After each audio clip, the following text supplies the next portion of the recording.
ملک کے وسائل پر ہر فرد کا برابر حق ہے۔ سماج کا کوئی بھی طبقہ اگر ترقی کی راہ میں پیچھے رہ جاتا ہے تو ملک کی حکومت کو سب سے زیادہ فکر اس کی کرنی چاہیے اور یہ یقینی بنانا چاہیے کہ وہ بھی دیگر طبقات کے ساتھ قدم سے قدم ملا کر چلنے کے قابل ہو سکے۔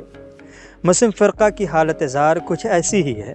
اسے وہ مواقع نہیں ملے کہ جس سے وہ اپنے معیار زندگی کو بہتر بنا سکے۔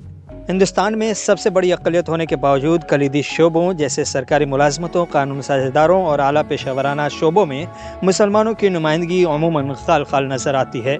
اس کی وجوہات اکثر تعلیمی پسماندگی، اقتصادی بدحالی اور انتظامی سطح پر امتیازی سلوک بتائی جاتی ہیں، جس کی وجہ سے بہت سے لوگ غیر منظم شعبوں یا کم سرمایہ والے ذاتی کاروبار کی طرف راغب ہوتے ہیں۔ جن اہم شعبوں میں نمائندگی کا واضح فرق نظر آتا ہے ان میں کارپوریٹ اور پبلک سیکٹر کی ملازمتیں شامل ہیں۔ اعلیٰ نوکرشاہی اور قانون ساز اسمبلیوں میں ان کی نمائندگی نمایاں طور پر کم ہے۔ ان حقائق کے مد نظر سوال یہ پیدا ہوتا ہے کہ آخر اس صورتحال پر قابو پانے اور مستقبل کے لیے اپنی راہ کا تعین کرنے کے لیے کن اصولوں پر عمل پیرا ہونے کی ضرورت ہے۔